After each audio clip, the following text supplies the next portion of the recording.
Oh, any better? Great. You know, I'm Italian, I'm supposed to be loudy, noisy, and whatever, and make a lot of gesture with the hand, but, you know, a microphone helps in these cases. By the way, there are a lot of slides, so I'll try to be as quick as possible. We'll go through these points. So, an initial boring introduction.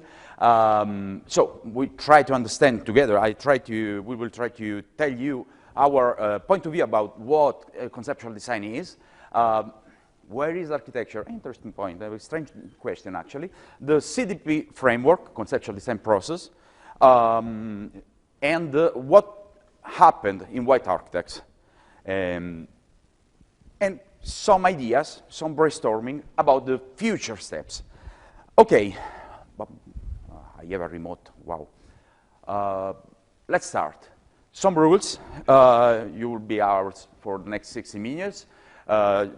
Okay, if you don't want to switch off your mobile phone, you can just mute them. But if you want to use them, you are allowed just to tell how great is the session. Thank you for being here. Enjoy the travel of ideas. Let's get conceptual and let's start. Other questions. Oh, how boring. Why this presentation? Why are we here? I don't know if you've noticed, but here at the EU, we saw a lot of great presentation about engineering services, advanced stuff, and whatever. But here, we are here to discuss about conceptual design and architecture. So this presentation is because every project starts with a sketch. Because we need to create a bridge and fill the gap between, you know, pencil and pixels. We are architects, or at least I suppose many of you are architects, and we are creatures of habits. The design is not just, you know, a set of drawings or a model or whatever. The design has a large life cycle, so we need to deal with that. We must create and add value, because we are architects. We know we have a big responsibility on the future of other people. We need to add value. And last but not least, we want to have fun again. We want to have fun from being an architect. Okay, self-introduction. I'll just introduce myself. My name is Fuad Khalil. I was the technical lead on the White side for this project. And from, I think, 2012 to 17, I was creative director at White in Linköping office, and also served as an IT methodology leader.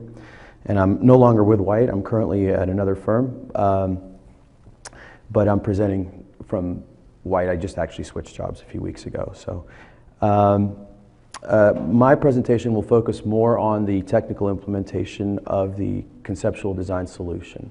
So where I think Paolo will frame the larger picture, what I'd like to do is give you a sense of what we did, what our kind of metrics were, what the process was, and the result. And that'll be the second half of the presentation. And this is me. Paolo Galli, Italian. I think you've noticed that. I have a background as an architect. I joined Autodesk 5 years ago, almost 6 actually, but I passed the past 12 years, I would say even 15 in some cases, implementing BIM, dealing with Revit, and, you know, working on horsing around, you know, the BIM and Revit, all this stuff. What I'm doing, I'm belonging to the BIM transformation team, EMEA. Well, I work mostly in Europe. My key competence my competencies are more related to BIM implementation, but with the architectural flavor. I had the opportunity to work on, you know, business development activities, shaping of solution offering, definition, creation of standard, procedure, whatever. Okay, I don't want to bore you reading all the lines. I had a master in architecture, had in Rome. I also studied in Spain and in Argentina. That's it. I will be boring you for the next 20-25 minutes.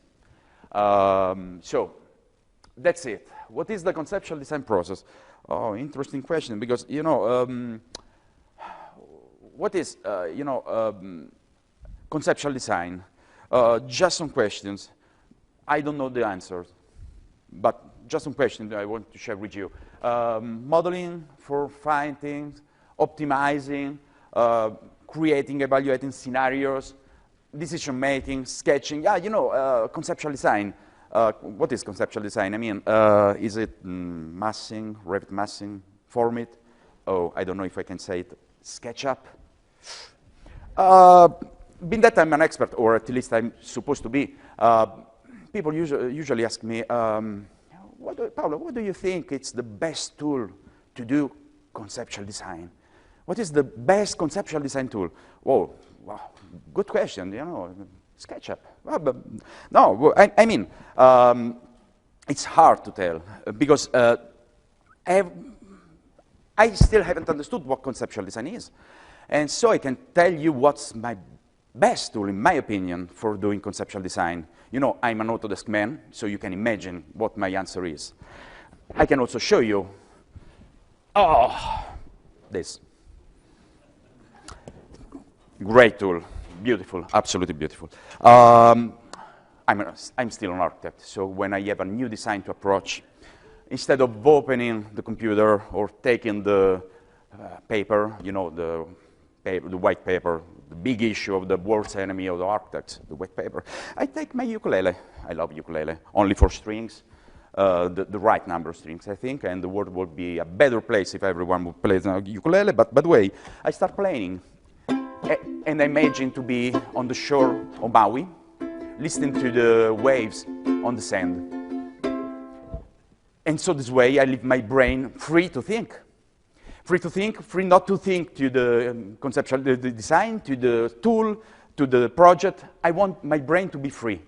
So the point is, conceptual design is not a tool. It's something more. And let's go through. I have some questions again, some keywords, I would say. Again, these are key words just to help us to think about what conceptual design is. I found very useful for me, for myself at least, thinking about these words. So, obviously, conceptual, responsibility. I love our book by Renzo Piano, The Responsibility of Architect. We are designing the future of other people.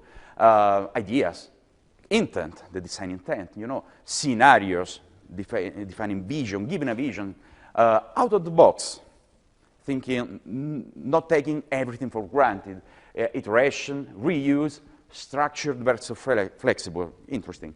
What is architecture? And where is this architecture? Oh, this is my mistake. I wanted to write where. I wrote what, but where or what? Where is architecture? Actually, just imagine the project life cycle. We have a large life cycle for the project, in which at the very beginning, we, the architects, are supposed to look for, you know, scenarios responding and accomplishing with the requirements, trying to satisfy what the requirements want to solve with the architecture. So we are there to find a shape, to find scenarios, to find a solution. But after a solution has been, after a solution has been chosen, the degrees of freedom decrease. Because obviously, when we've chosen a specific shape, a specific scenario, well, adding LOD, I mean, level of definition or level of development to the project, we lose the possibility to make major changes. This is just to say that maybe most of the effort of the architect is at the very beginning, in the concept phase, because it's there that you can give the footprint and guiding the project on specific rail, a specific direction. This means that we have a big responsibility, because we are feeding with technology requirements, with you know, use requirements, with architecture requirements, all the downstream uses, all the other disciplines. We have a big responsibility. So this is my estimation based on my experience. The degrees of freedom, so the amount or the effort of an architect maybe is 80% on the concept, something 15, 20 on the preliminary detail. Well, during the detail design, you know, we can decide the material, finishing, some small details, but we cannot change so much the project. We cannot give a large footprint. This has been already given, and over 0, maybe. Obviously, for transformation, this life cycle begins again. What's happened? Conceptual design. Every project begins with a sketch.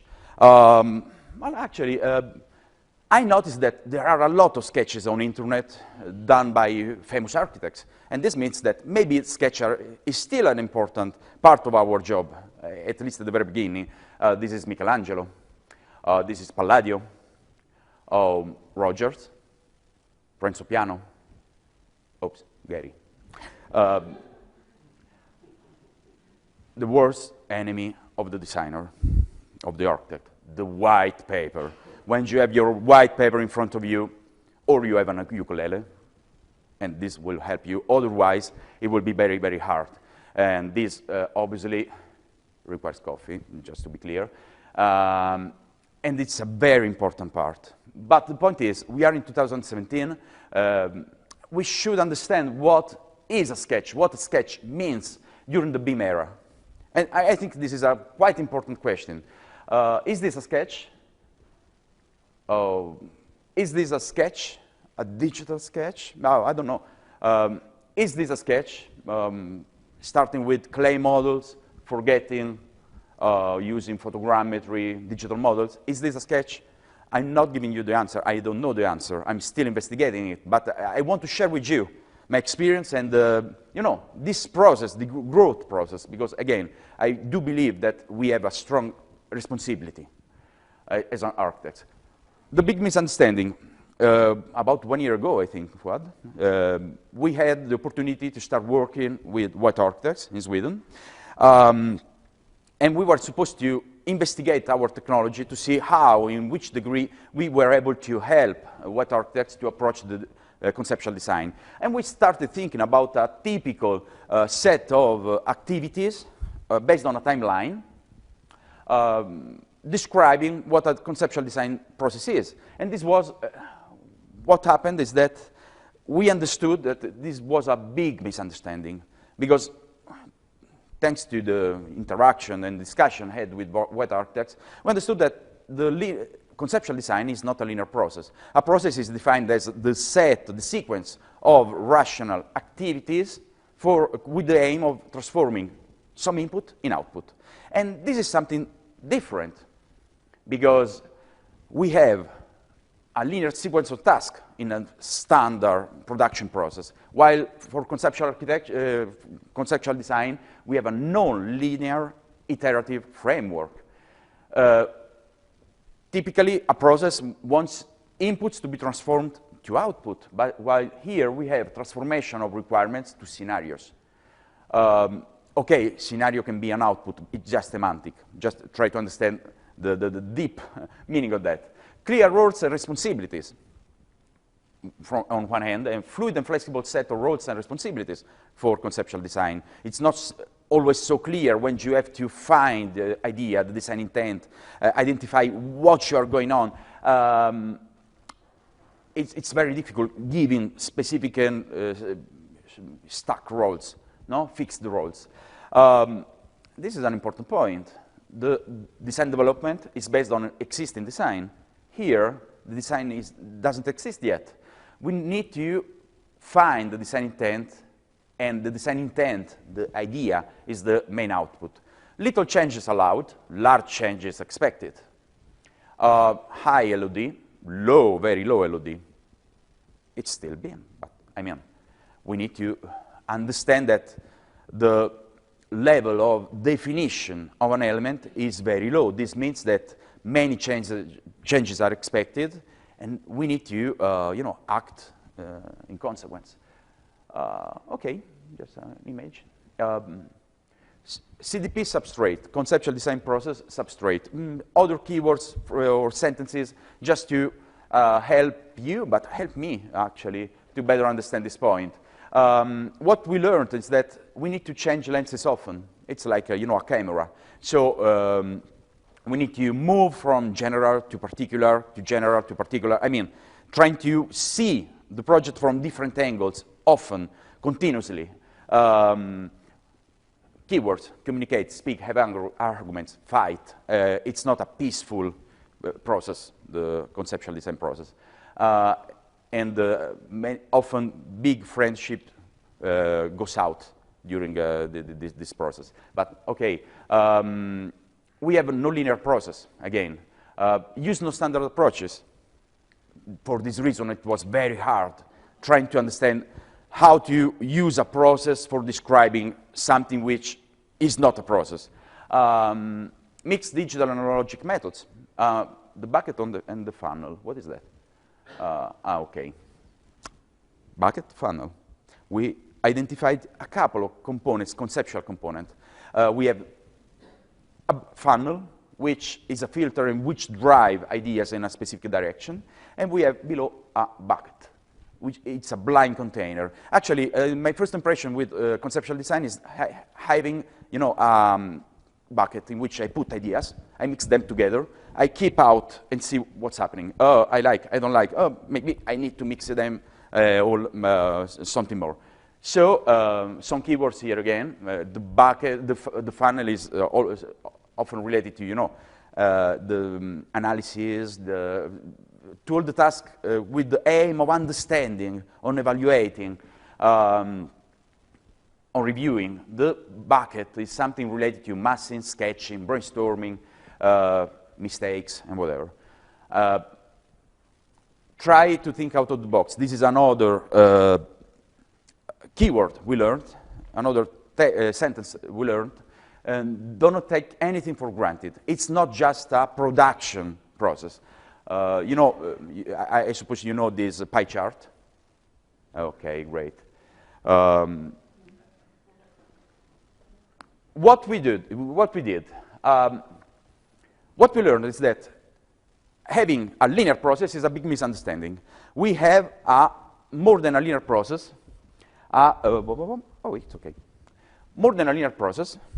We have like a gear, a mechanism, in which we have an external gear, an external engine, pushing the movement, doesn't depending on us, external decisions, requirements, or whatever.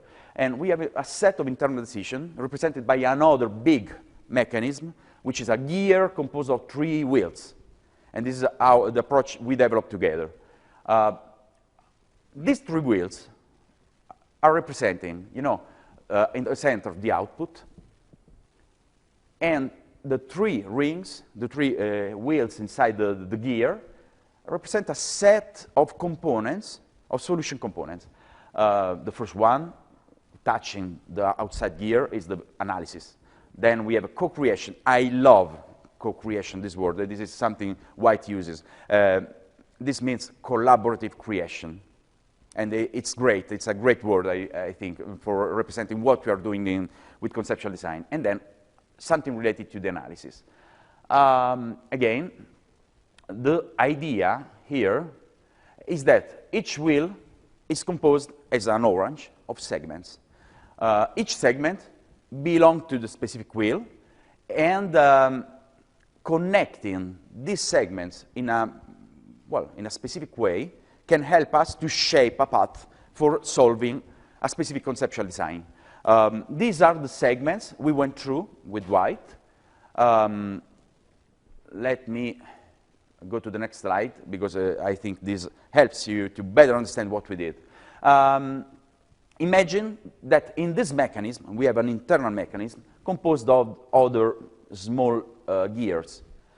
On the outside, we have all the main stuff, the main activities related to the analysis. Before I told you, this is not a process, it's a framework. But obviously, we need to bring some, some order to some standardization. So the idea is, instead of standardizing the whole process, we standardize the pieces, the small pieces, the micro uses of information models. Depending on the way we connect these pieces, we can shape a different path for solving different issues. Imagine we have an internal refurbishment of an existing building. We are not interested on context analysis, maybe, because I only have to organize the internal space. So this segment won't be involved, won't be included. And this is a sample path, just to say we can connect different segments. We can take the documentation and instruction and the tools for completion with the segment. These help me also to use the right set of people, no? To select the right team, because it's very clear. And next, what are the issues here? Is that the main components of the solution is the set of solution components, the segments, and the interface resolution when data moved from a segment to another. And this interface obviously changes if data are moving in this direction or on the other. Some possible paths we defined for solving specific aspects of the design. Okay, this is something very Autodesk, but I'm proud of this scheme. This has been developed by my former manager, Brian Lopez, and it defines the BMUs. What's a BMUs? We are using the naming convention given by Penn State University. The BMUs is the use you do of an information model, the scope, the final scope of an information model. And for an information model, for a BMUs, you always have some data, input and output, a process for transforming this data, and obviously a technology system, the software. For this reason, we define each segment as a micro BMUs. Each segment, so context creation, space analysis, volume studies, energy analysis, form facade and whatever, graphical production, we define all these segments, all these small pieces, as micro BMUs. So for each of them, we define a scope, just to understand why we need that specific segment or not. What are the data, I/O, input and output involved, what's the process, and what are the involved tools. And the same for the interfaces. We try to define how to solve interfaces in order to better understand what could be the most seamless way for moving data from a segment to another, in terms, again, of data, process, and in this case, people, because different people with different roles or different skills have to speak in this case. This is the conceptual architecture we defined for the original solution. Obviously, now something has changed because we don't have any more remake. We have recap photo now, but okay, the main aim remains. As you can see, the conceptual architecture is based on both local and cloud services. In order to allow to use standardized software, but also to design everywhere and give to people the possibility to access the models everywhere, anytime. This is the standard organization we gave to the documentation. So all the set of documents have this very same organization. This means that if you need to understand a specific aspect of a single segment, you know that you will always have the documentation split and organized in the same way. And these are the high-level description of all the segments belonging to the three wheels. Analysis, so we have, and we think, we define that with white, that the set of 11 segments we defined can help to approach pretty much all kinds of conceptual design, architectural designs. So we have context creation, spatial information. Oh, this is not creation, this should be analysis. My mistake.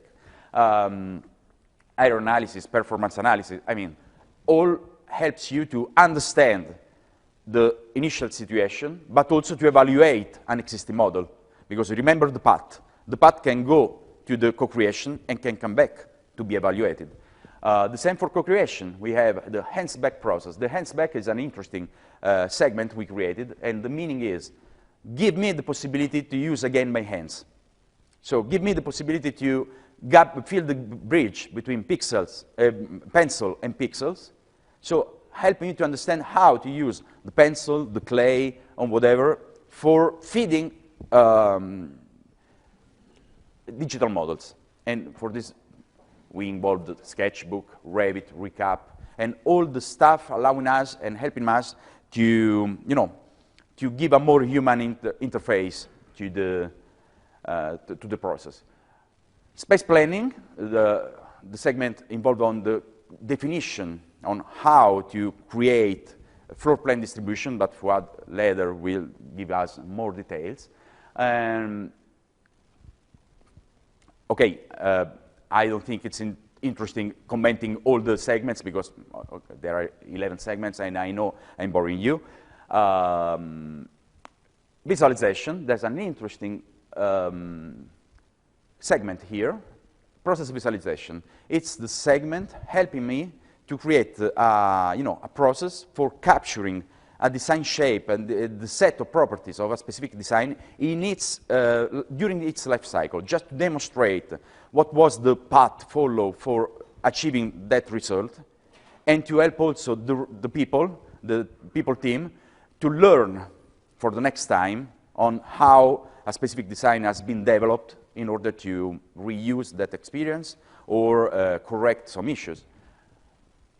For each interface, for each segment, we define the possible interfaces. So for the context analysis, for the space planning or whatever, we defined what were the segments feeding with data, or the possible segment feedings with data, the space planning or the specific segment, and the segments fed by the current segment. Because remember the scheme, it's very, very important solving these interfaces, because interfaces are a crucial, a critical part while shaping your solution, your project organization. That's it. Fuad? I'm sorry to have bored you, but I like speak, and when I have a public, it's terrible to me. Thanks, Paolo. Oh, it's the down, yeah. Okay. So just a little context here. It's a little faint, but this was done. This was a co-collaborative process launched with Autodesk and White. Should introduce White to you. White architecture is an interdisciplinary practice for architecture, urban design, landscape architecture, and interior design. Embedded in the work of White is a commitment to sustainability in all its forms, underpinned by practice-based research. As a collective of 900 employees organized in networks across 15 offices in Sweden, Denmark, Norway, and the United Kingdom, White works with clients and consultants to create inclusive, resilient architecture that inspires sustainable ways of life. I think it's kind of one of the interesting features about White, I mean, and it has to do with the Nordic context, is that the work there is intensely collaborative and quite open. Teams tend to be very horizontal and multidisciplinary. We have a lot of specialists working at White. And one of the ways we try to tap into the expertise with the specialists is the workshopping process, which is really essential. And it's quite normal, actually, in the Nordics to workshop public sector, private sector, I mean, really across all segments. And that was a key aspect of how we went about setting this up. This is just some of the work I was involved with. This is a student center in Linköping, which is under construction now.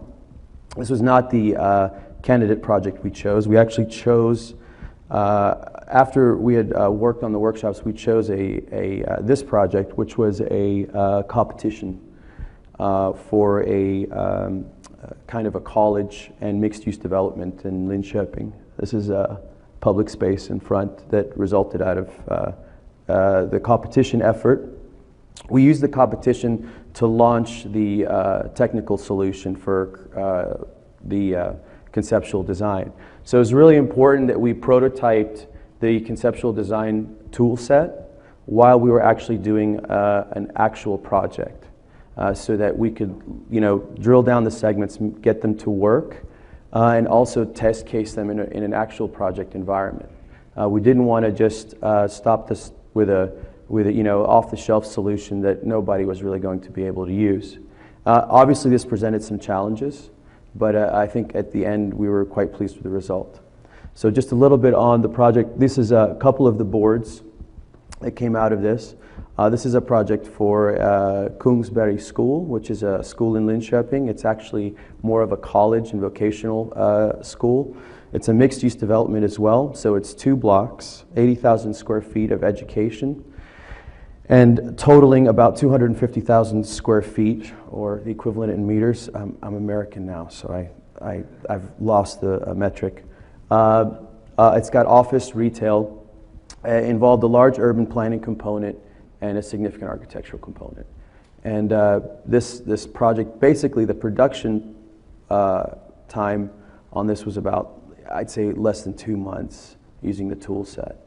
And so it was a very, very kind of Scrum-based, very, very fast development, and we were able to use the solution effectively to get there.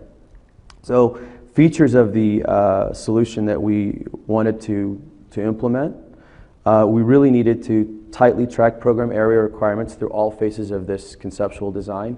So competition briefs in Sweden are actually binding, and it's very easy to get disqualified. There's a big culture of architectural competitions in the Nordics, but the requirements tend to be quite strict, and you can be disqualified for something like going over on a assigned program area.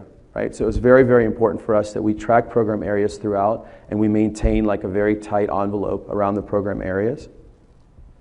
We really wanted to be able to harmonize the graphic output.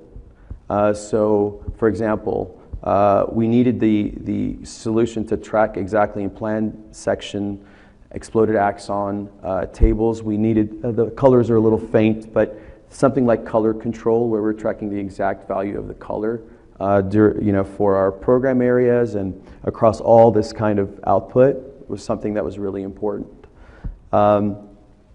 We really wanted to have one model to output all of the work. That was really essential. So what we didn't want to have is a visualization model that was done by one team, and a programming model that was done by another, and another set of information that was running the bubble diagramming process. We needed actually all of that to be tightly woven. So everything you see on these 2 boards, whoops, I'm getting ahead of myself here. Everything you see on these 2 boards was output from the exact same model.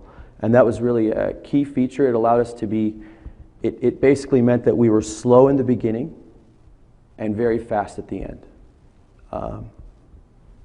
The other thing that we were trying to do, and this kind of goes back to the inclusive culture, is that we didn't want this to be just a team of early adopters. It actually had to be implementable across kind of multiple skill levels for our team.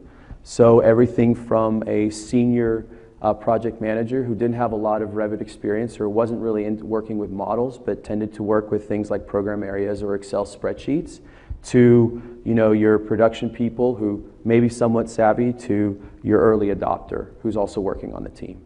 So it was important in the workshopping process to identify each kind of user case need and try to build the tool around that. So what we kind of ended up with here are 3 tracks, 3 parallel tracks that are going on during conceptual design in this case. And the track, we had the BIM track, which is the generation of the building information. We had the management and programming track, right, which basically is tracking these program areas and making sure that the functional requirements are met. And we had the exterior track, which is modeling the exterior skin and the overall massing, and then testing that against the program and the functional requirements, right? So these 3 things are being launched and developed at the same time. And then the tool set that we used involved Excel, Formit, AutoCAD, Revit, 3D Studio, Dynamo, and the Creative Suite. And that's where really we were helped a lot by Autodesk and the expertise they brought in helping us knit these pieces together. That's really what kind of created this coherent solution. So what you see kind of that's really key here, that's a big part of this is in the management track, we represent that basically with an Excel spreadsheet.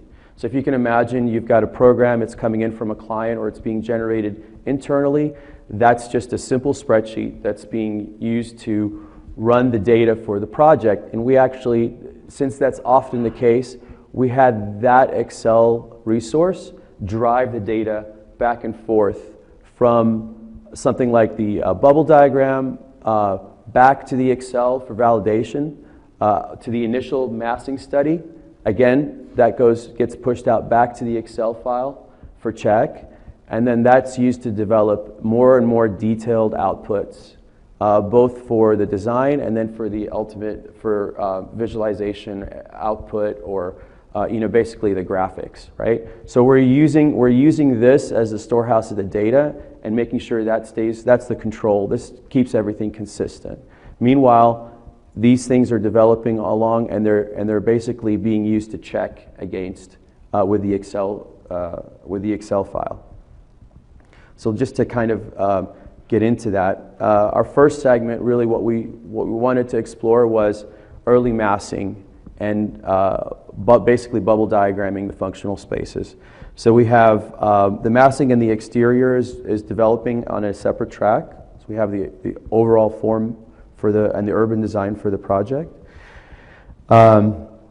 We used a program called Gephi, which is a open source program for bubble diagram. It's very easy to use and it's free, and we use that to develop the bubble diagram. That is using data that's being brought in from the initial Excel file. And then we're using Formit. This was our first foray into Formit to develop the overall massing. And the spaces are developed in the bubble diagram mode, and then they're being exported back, the results being exported back to the Excel, as I said. So just a quick look at the Formit. So this is really kind of where I started working. So myself and a couple of colleagues are using Formit to develop the initial sketches. This is one of the initial studies. And we really liked Formit. I don't know, how many people here are familiar with the Formit tool? I thought it was really fun to use. I enjoyed using it. It's got its kind of clicks, it's got its unique things, but in terms of interoperability and some of the functionality we needed to use very quickly, the Formit tool was really successful. We really liked the geolocation, the Revit portability. We liked that we were able to bring in SketchUp. We really, really loved the gross area at a glance. This was really invaluable. So being able to select and understand what your gross area is when you're in the initial modeling phase at a click, that helps a lot. And it keeps you from needing to use like a CAD file to track your areas separately, which we didn't want to do. And then the levels. So being able to assign levels and have those levels poured into your Revit model, that was really great too. Again, at a glance, areas by level, as the model developed and we're able to pull those areas, we know floor by floor what's going on. That was really great.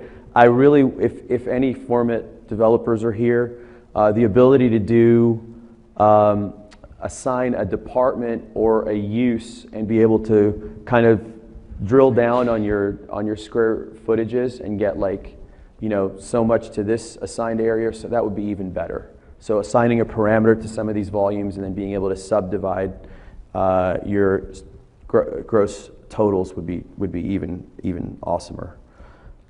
So that's going on. In the meantime, our team's using this Gephi program to get the kind of spaces firmed up. And so what you're looking at here is the Gephi interface and the solution. So you can kind of play with this tool pretty easily. Everybody on our team got oriented and was using it, on their own. It's really not very hard to use.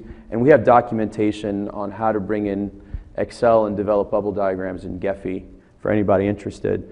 But you see there at the corner is our, I think we've got a shot of the Excel file. It also has, there's an Excel file, and then this is kind of the Gephi equivalent. So it has a tabular way to track square footages. And then this is all kind of linked to the table. So all of this is to scale. and it's correct. And you can assign colors for your departments in the same way you would in a diagram. So once after that Gephi kind of development gets going, we're exporting the result back to the Excel as a simple CSV. There's nothing fancy about that. But in the next stage, what we really wanted to do was import that information into Revit and start setting up block diagrams, like basically stacking diagrams. And we wanted to have the color controlled centrally. So we didn't want every team member setting their own colors, because that's actually sounds really silly, but that ends up wasting a lot of time if you make the wrong mistakes. And we needed to track that in a schedule. So the schedule was preset in a template. So Autodesk helped us develop a template where all these resources were really primed and ready. All we had to do was get the data in. So this is the file we used to instantiate. This is basically taking the data. This is the script file in Dynamo. It takes the data from the Excel file and generates simple boxes that can be manipulated to create stacking diagram in 3D. We also were following a standardized method for developing the scripts so that this could be shared across the entire firm and everybody would always know how to use the scripts. And that had to do with developing an annotation. There's just a standard for annotation, a standard for user input, and then trying to describe the basic steps as groups, as color-coded groups. And what this allowed us to do during training was actually get new users under the hood and begin to orient them to Dynamo and what Dynamo can do without really intimidating them too much about worrying about the individual nodes. You can just kind of understand how the process is unfolding in the script without having initial knowledge, any real knowledge of Dynamo. And then the second fill, and we kind of broke it down into scripts. So we didn't want one script doing all the work. We wanted to have kind of bite-sized pieces. So the second one basically applies the color. It looks to the Excel file, actually is where we set the colors, and then it colors by department according to the Excel file. So this is the result here. So you get this kind of array of area boxes that are stretchable. They're all color-coded according to the colors that are set in the Excel file by the manager, the digital or the virtual manager. That's a little tab in the Excel file where you can set colors, and it just runs a little macro that says these are the RGB values. Now read these RGB values and apply those to all the areas with these this parameter in the group, and then you're getting your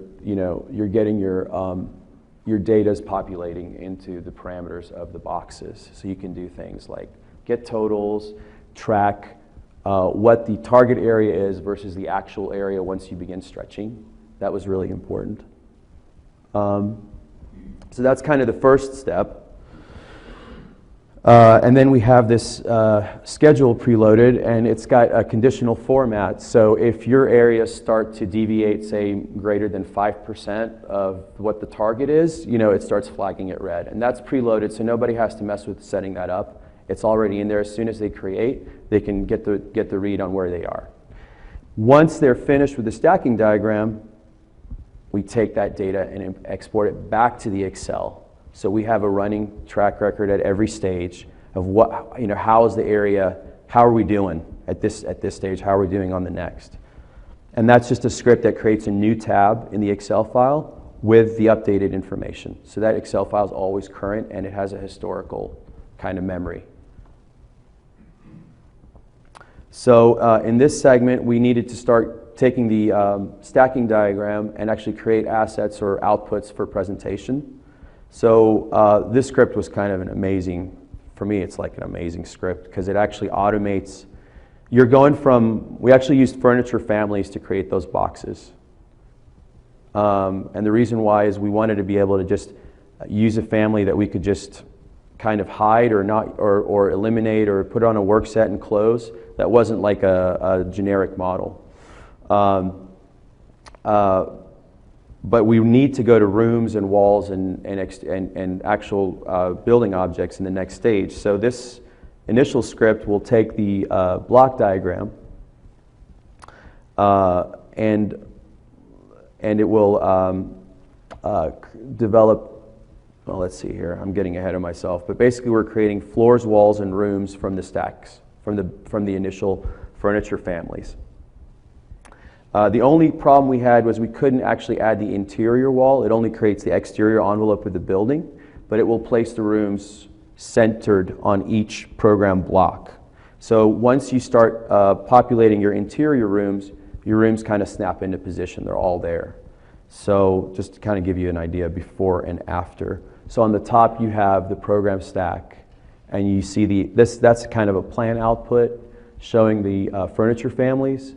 Once we run the script, there are floor slabs and exterior walls. They're automatically put in, and then the rooms are actually automatically placed.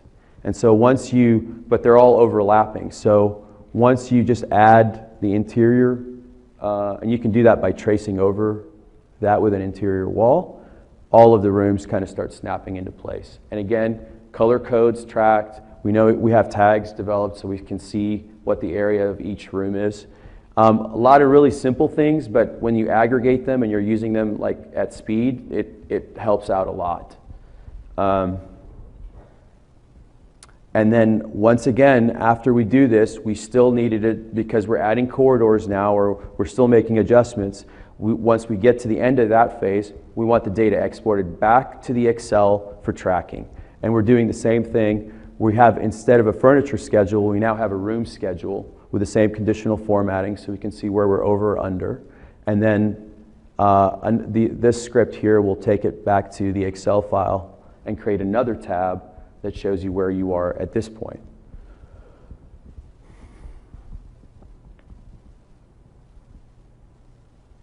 And then finally, developing final assets for presentation. So the exterior model is pulled in to the final drawings.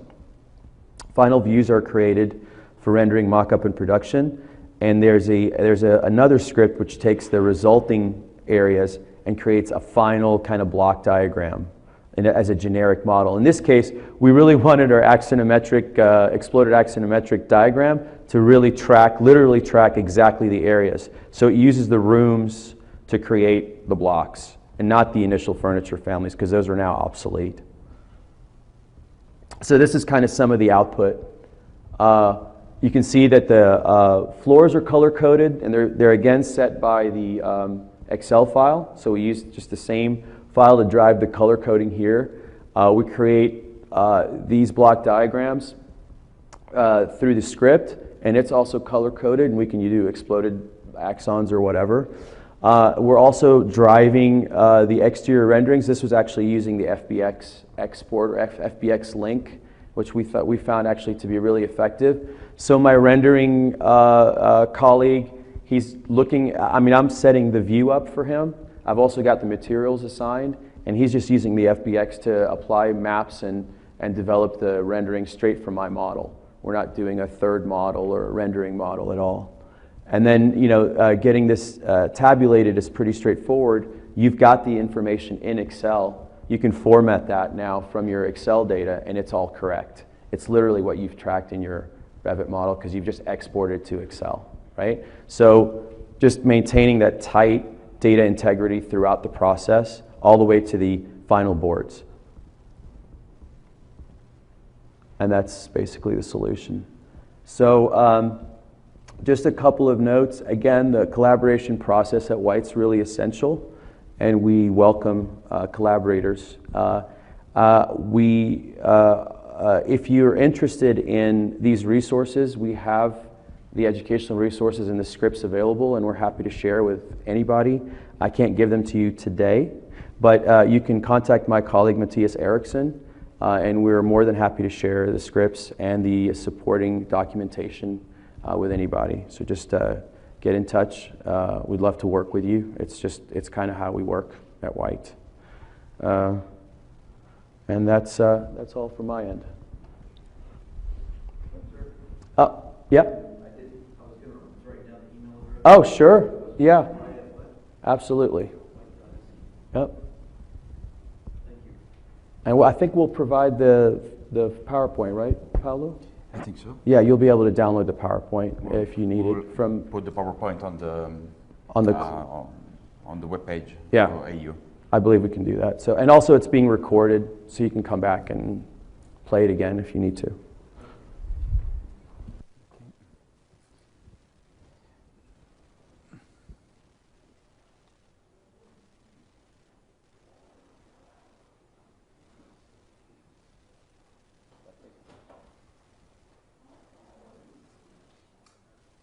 No, it's not finished.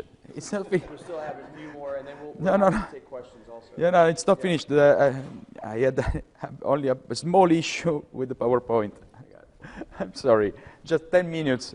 10 minutes. Where's the remote? Oh, I'm sorry. Okay, here it is. What's next? I want to share with you some ideas about conceptual design. We are in the 2017.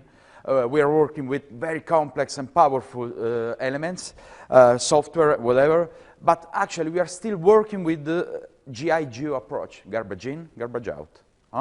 I mean, everything depends on the quality of what I do. I'm asking to the computer to do what to do what I want, but I'm not using the computer to suggest me or to help me finding a solution. So I want to share with you some ideas related to some scenarios of the future.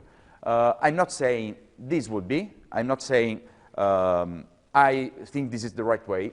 It's just brainstorming. But I think it's important, being that we are architects and we want to add value and, well, we want to understand how the future is, being that our buildings have a long life cycle. I think it's important having, well, this kind of discussion. Generative design, what do we have now at the moment? You know Project Fractal? We can create with Dynamo Studio some definitions, defining geometry. We can define what are the inputs and give this Dynamo definition to Project Fractals, which can create the combination of values of these inputs for creating a number of scenarios based on its definition. It's a sort of generative design, helping me to evaluate different scenarios based on the same shape. What could be in the future? Do you remember the paths, the wheels, the connection I showed you before? Imagine that we have something keeping requirements, existing conditions, sketches, ideas. I give it the set of inputs to an engine, a motor, that mix them up and gives me some configuration, some path configuration, helps me to configure a suitable path for addressing these design issues according to a number of criteria. Imagine something like that. Or imagine this one. Have you ever used Sketchbook? No, but you know, there's an interesting web-based application, Google Draw, I think it's called, which tries to understand the meaning of your sketch. Now imagine that we want to drive a geometry based on its requirements. When I say a line, I'm saying that it's the set of points connecting two endpoints. So, given these requirements, I can have the computer interpreting, understanding this stroke to this line, and the same saying 4 points connected, parallel side, right angles. I can have the computer understanding this to this. So, it's possible having the computer based on requirements, understanding some shapes, or my design intent, or my drawing intent in this case.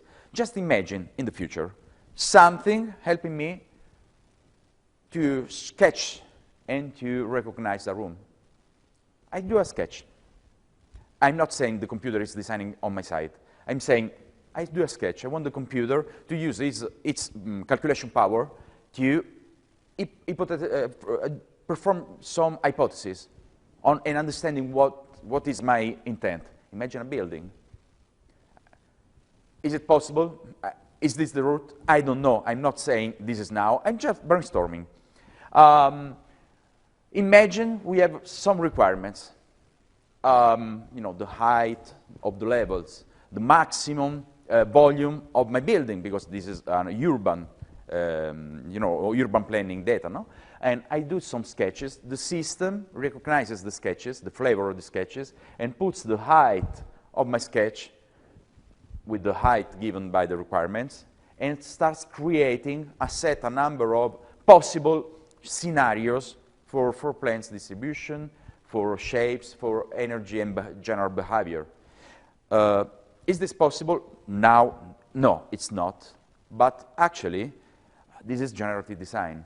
This is machine learning. This is a sort of AI, artificial intelligence, using the computer for suggesting, for helping me, choosing from a number of scenarios and improving them.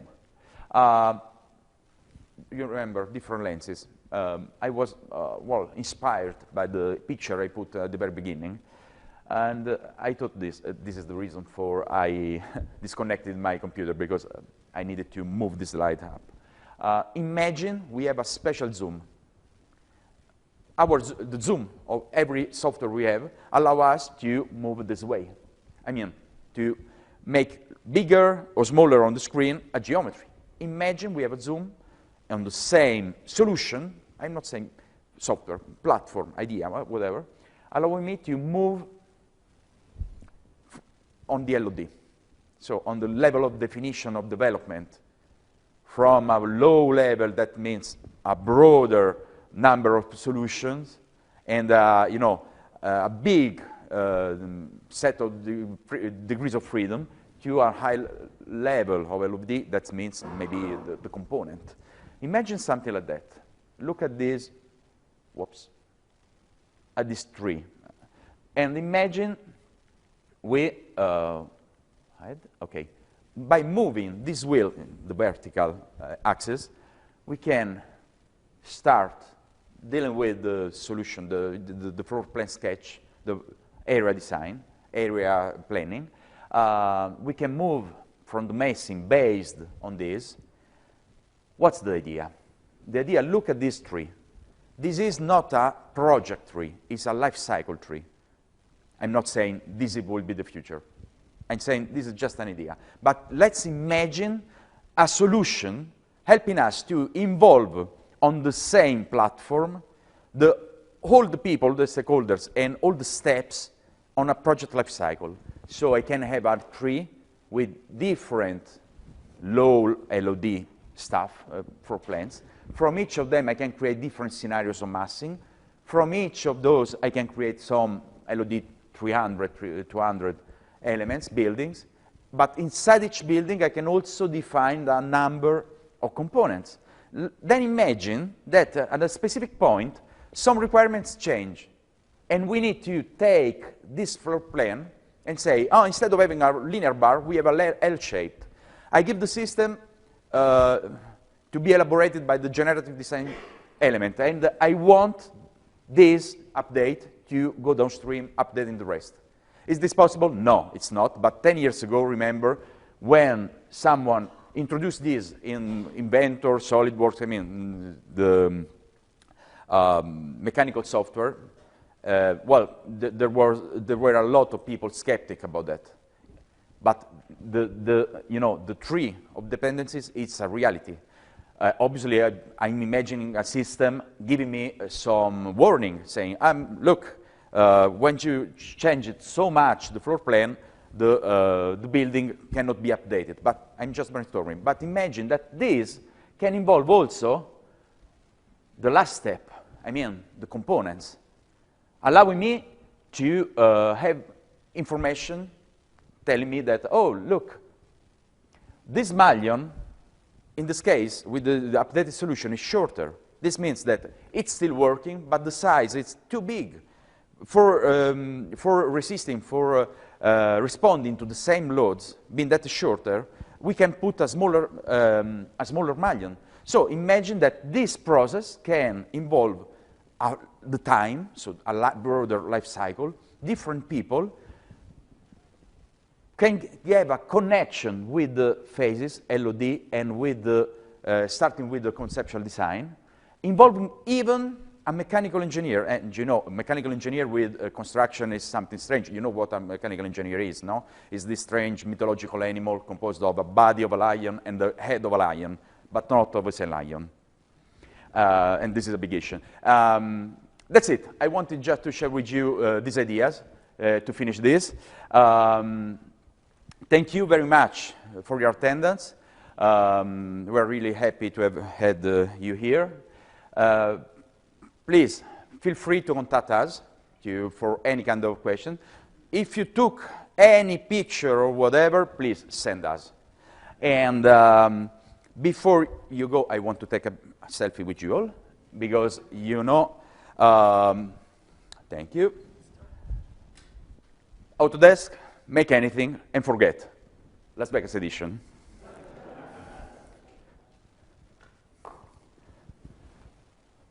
Here it is. Smile.